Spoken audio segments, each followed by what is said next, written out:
Dear friends, आप लोग अभी पढ़ाई कर रहे हैं। मैं पूछ सकता हूँ कि आप क्या कर रहे हैं? बीएससी। अच्छा, आप क्या कर रहे हैं? एमएससी। आपने क्या किया हुआ है? बी किया हुआ कंप्लीट कर लिया है? नहीं, अभी कर रहा हूँ। आपने मैं ट्वेल्थ कर रहा हूँ। तो इस तरह क्या है कि आप समझ गया कि आप अभी अब पढ़ाई में बहुत ध्यान लगा के पढ़ाई कर रहे हैं। पर एक बात है कि जब भी आप पढ़ाई का कंप्लीट कर लें तो तब आपको एक ही चीज़ की ज़रूरत पड़ेगी, और वह है नौकरी। अंजाम तो यही है कि हम पढ़ाई करके कोई अच्छी सी नौकरी ले लें। नौकरी कब मिलती है? जब आपके अच्छे मार्क्स हों, एक बात यह है। दूसरा, आपका सब्जेक्ट अच्छा हो। और तीसरी बात यह है कि जब आप डिग्री कर लें या जो कुछ भी क्वालिफ़िकेशन कर लें, तो उसके बाद आप नौकरी के लिए न्यूज़पेपर ढूंढना चालू करते हैं कि कहाँ कहाँ कौन सी वैकेंसी है। अगर आपके काम की है वहाँ आप अप्लाई कर देते हैं। कहीं कहीं ऑनलाइन एप्लीकेशन भी मांगी जाती है। और दूसरा ये है कि कभी कभी क्या है कि अपन जो प्लेसमेंट होते हैं वो कॉलेज में ही हो जाते हैं।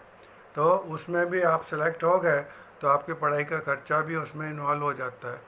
कुछ लोग ऐसे भी स्टूडेंट्स हैं जो बहुत हाई क्लास फील्ड्स में जाना चाहते हैं और वैसी ही नौकरी भी चाहते हैं, जैसे इंडियन एडमिनिस्ट्रेटिव सर्विसेज हो गया, इंडियन फॉरेस्ट सर्विसेज हो गया।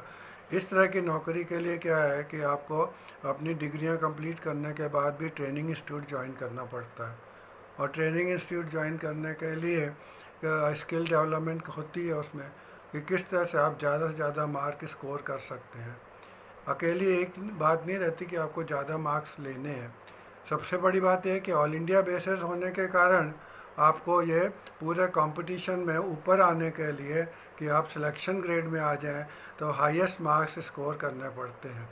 और तब आपका एक सीरियल लिस्ट बनती है जिसमें कि आपका इंटरव्यू कॉल आते हैं और सिलेक्शन, पर्सनल इंटरव्यू कॉल होते हैं और सिलेक्शन होता है। तो इस तरह क्या है कि एक तरीका होता है कि आपको नौकरी चाहिए ही, और आपके मनपसंद की नौकरी चाहिए। पर सबको कैसी नौकरी मिलेगी आपको भी नहीं पता है। आपको भी नहीं पता है कि आपको नौकरी कैसे मिलेगी। आपको भी नहीं पता कि नौकरी कैसे मिलेगी, किस तरह की मिलेगी, कहाँ पे मिलेगी। ऐसे बहुत सारे फैक्टर्स होते हैं जो आप नौकरी ढूंढने के समय कंसिडर करते हैं। इस ऐसा ही है कि मैंने एमएससी किया हुआ है, एमएससी केमिस्ट्री में। अभी क्या है कि मेरे को भी कुछ स्किल डेवलपमेंट करने थे, पर जिस तरह से आजकल ट्रेनिंग इंस्टीट्यूट होते हैं उस तरह के उस समय ट्रेनिंग इंस्टीट्यूट नहीं होते थे। तो मैं क्या करता था, छोटे बच्चों को ट्यूशन तो पढ़ाता ही था साल भर, मगर 2 महीने 3 महीने की जो गर्मी की छुट्टियां होती थी, मैं एक इंडस्ट्रीज़ में जाके या सर्विस ग्रुप में जाके ज्वाइन कर लेता था। जैसे मैंने पहले ये किया कि कारपेंट्री में ज्वाइन किया कि वहाँ पे लकड़ी को रंदा कैसे चला के फिनिश किया जाता है, तो वो काम किया, उसके इनकम भी थोड़ी हो जाती थी। इसके बाद मैंने अगली बार क्या किया कि वेल्डिंग की दुकान पे चला गया और वेल्डिंग करना सीख लिया। उसमें तो आंखें वगैरह के बहुत ध्यान रखना पड़ता, नहीं तो बहुत जलती हैं अगर वेल्डिंग की लाइट आंखों में चली जाए तो। इस तरह वेल्डिंग सीख लिया।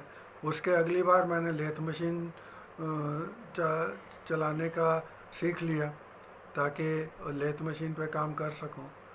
और उसके अगली बार मैंने मोटर वाइंडिंग का काम सीखा, तो मोटर वाइंडिंग का काम भी सीख लिया मैंने। इस तरह से काफ़ी स्किल मैंने सीख लिए थे, और जिनका कि बाद में फ़ायदा होता है जब नौकरी करते हैं, तो क्योंकि आपके पास इतनी स्किल्स हैं तो आप कोई ना कुछ उनको यूज़ कर सकते हैं। इस तरह मेरा पहला इंटरव्यू कैसा हुआ, मेरी पहली नौकरी कैसे मिली, ये भी मैं आपको बताना चाहूँगा। मैंने एमएससी करने के बाद तो नौकरी ढूंढ ही रहा था। तभी एक दिन एक शर्मा जी आए और मेरे पिताजी से मिले। बोले कि जसवंत क्या कर रहा है? तो उन्होंने बताया नौकरी ढूंढ रहा है। बोले जब तक नौकरी नहीं मिलती तब तक उसको मेरे पास भेज दो, तो कल मिलने को बोलो। तो मैं दूसरे दिन शर्मा जी से मिला। अब शर्मा जी कौन है?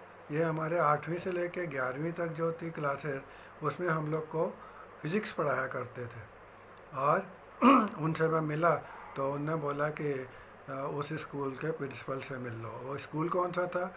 जहाँ पे मैंने 5वीं से लेके 11वीं तक पढ़ाई की थी, हायर सेकेंडरी किया था। तो मैं वहाँ गया, प्रिंसिपल ने मुझसे कुछ नहीं पूछा, सिर्फ इतना ही पूछा कि क्यों नौकरी करोगे, तो मैंने हाँ बोल दिया। जैसे ही हाँ बोला तो बोले अच्छा फॉर्म ले लो ऑफिस से और भर के दे दो। तो मैंने ऑफिस गया, ऑफिस में बोला कि फॉर्म दे दो। तो इंचार्ज बोला कि अभी तो उसकी ड्यू डेट ख़त्म हो गई, अभी फॉर्म नहीं दे सकते हम। तो मैं बोला प्रिंसिपल साहब ने बोला है। बोले प्रिंसिपल साहब ने बोला, मैं कहा हाँ। तो तब उसने मेरे को फॉर्म दिया, मैंने फॉर्म भर के दे दिया और नौकरी ज्वाइन कर ली। नौकरी ज्वाइन करने के बाद क्या मुश्किल आई कि अब ये बड़े लड़के थे, अभी तक तो मैं छोटी क्लास के बच्चों को पढ़ाता था, पर बीएससी फर्स्ट ईयर वालों को पढ़ाना मतलब लड़के काफ़ी बड़े हो चुके होते हैं। उनकी आंखों में आंखें डाल के मेरे लिए मुश्किल था कि मैं उनका सामना नहीं कर सकता था, क्योंकि ऐसी बेसिक नॉलेज तो नहीं थी मेरे पास कि मैं उनको जो पढ़ा सकूं। तो इसलिए मैं एक बुक लेके उसका चैप्टर पढ़ना चालू कर देता था और बीच बीच में थोड़ा थोड़ा एक्सप्लेन कर देता था। और पहले 2-3 दिन तो मेरी लातें काँपती थी जब मैं उनको ऐसे पढ़ाता होता था, इतना डर लगता था मुझे। धीरे धीरे थोड़ा डर हटने लगा और थोड़ा पढ़ाना भी ठीक हुआ। तो इस तरह करते करते मैंने 2-3 महीने निकाले। इसमें एक ही मुश्किल थी कि जब सैलरी की बात आई, 1 तारीख को सैलरी मिलनी थी, तो उस समय उनने रजिस्टर पे साइन कराया कि 400 रुपये मेरी तनख्वाह है कॉलेज वालों के। तो जब साइन कर दिए तो तब कैशियर ने मेरे को 250 रुपये हाथ में पकड़ा दिए। तो मैं बोला क्यों 250, लिखा तो 400 है। बोले नहीं, लिखते 400 पर मिलती 250 ही है। तो ये एक अन्याय था जो मुझे अच्छा नहीं लगा, पर खैर पिताजी ने बोला जब तक है करते जाओ, तो करता रहा। 3 महीने बाद मेरे को एक एम्प्लॉयमेंट एक्सचेंज से एक लेटर मिला कि मेरा 20 तारीख को इंटरव्यू है ऑर्डिनेंस फैक्ट्री भंडारा में। तो मैं 20 तारीख को तैयारी करके ऑर्डिनेंस फैक्ट्री भंडारा पहुंच गया। वहाँ पे जो ऑफिसर इंटरव्यू ले रहे थे, 3 लोग थे इंटरव्यू ले रहे थे, बोले कि कितना पढ़ाई किया है। तो मैं कहा एमएससी केमिस्ट्री पास किया मैंने। तो बोले ठीक है, तुम एमएससी हो तो तुमसे क्या पूछ सकते हैं, तुम नौकरी कब ज्वाइन कर सकते हो। तो मैंने कहा 1 तारीख से ज्वाइन कर सकता हूँ। तो बोले ठीक है, आप 1 तारीख से ज्वाइन कर लो, या अपॉइंटमेंट लेटर ले जाओ।